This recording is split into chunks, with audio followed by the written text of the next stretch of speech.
Hi, my name's Andrea and today I'm going to be speaking about how healthcare professionals work in groups and teams.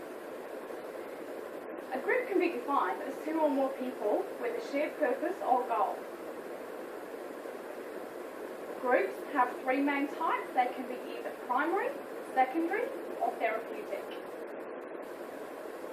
Primary groups are generally informal in structure and have a social process, such as family, sporting groups, mothers groups or music bands. Secondary groups are more structured. They have a specific identified purpose, a designated leader and generally have a time limitation, as most do in healthcare.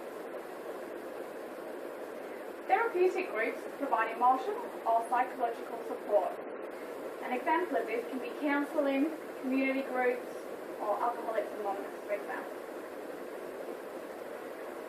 There are 5 phases of a group's life cycle. These phases are forming, norming, storming, forming, and adjourning or mourning. Phase 1 is the forming phase. This is the initial phase, where individuals in the group are brought together. It can be a difficult time as people begin to explore how they are going to fit into the group.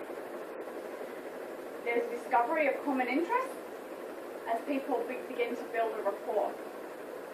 Group leaders emerge and establish their role, and the aims of the group are identified. Phase 2 is the storming phase. Individual group members may exert themselves by being assertive. Conflict may arise as members challenge for the leader of the group, and there may be a loss of focus on its original aims. Members may withdraw or even leave the group. At this point, it is required for the leader to encourage group members and refocus on the aims of its purpose of the existence of the group.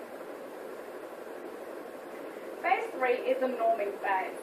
Generally, this is when everything is starting to settle down. Development of a greater mutual trust and a sense of belonging occurs between the members.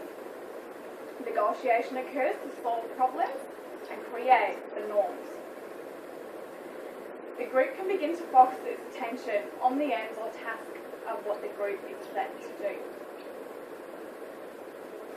Phase 4 is the performing phase.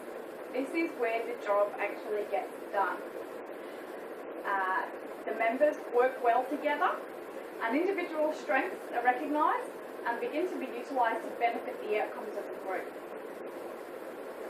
Phase 5 is the adjourning or mourning stage. This occurs in groups that have a limited lifespan, which does occur very frequently in healthcare. If the group's objectives are met, there may no longer be a reason to have the group. The leader may provide a definite end date, which assists people with the mourning phase. Celebration of successful outcomes may occur, and due to social media that we have and technology that we have these days, there may be the possibility of maintaining contact with group members if they wish to do so. There are many functional roles of a group. These can be separated into task roles or social roles. There doesn't necessarily need to be one group member per role. Individual group members may possess skills that cover a few of these roles. Issues can prevent the group from functioning effectively. These arise when members display dysfunctional characteristics such as being a blocker, an aggressor, deserters of the group, dominators of the group, which want to overpower the rest of the group. Recognition seekers and jokers can also disturb the function of the group. There are strategies available to enable group functioning. Strong leadership assists in keeping everybody in place and functioning in their designated role. Having a clear expectation of what each person is intended to do helps to meet the specific goal. Having competent members in each functioning role will assist in getting the job done. Support between group members, assist other members who may be having difficulties at that time, and aim in working towards that end goal. And having clear goals set by the leader will assist in helping each group member know what it is that they've got to get done. Groups and teams in healthcare. Groups and teams are commonly used in healthcare, and it's not just the medical teams. We do have medical teams such as nursing teams, interdisciplinary teams, multidisciplinary teams, and disaster response teams. However, there are also other groups in healthcare which assist in the medical teams being able to do their jobs. These are teams like cleaners and orderlies, administration teams, and the kitchen staff and delivery of food to the patients. There are benefits to healthcare groups and teams. Increased patient care occurs because of the increased range of skills available to the patient. This then leads to increased patient satisfaction overall. Because the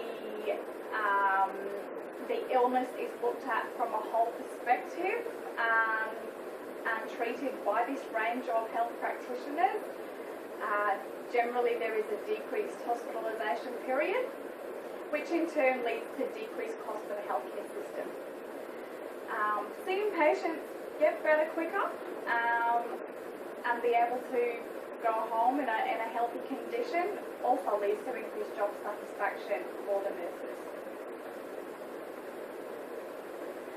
There are skills required for successful teamwork. Nurses must possess effective interpersonal skills. They must have respect for the patient and other members of their team. They must be honest to be able to generate this respect from patients and other nurses. Trust and self-disclosure to other people within the team is important, and the ability to resolve conflict is also very important to ensure the effective teamwork. Individuals must be responsible and accountable for their actions and do their job to the best of their ability. They must also have problem-solving skills so that they're not relying on other members of the team to constantly identify any issues.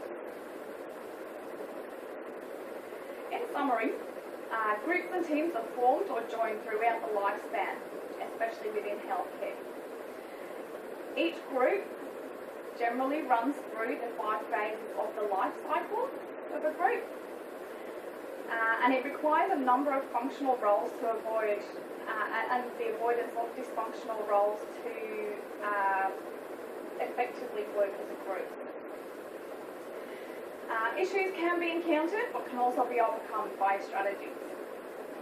And groups in healthcare are displaying improved outcomes and are ever more likely to exist.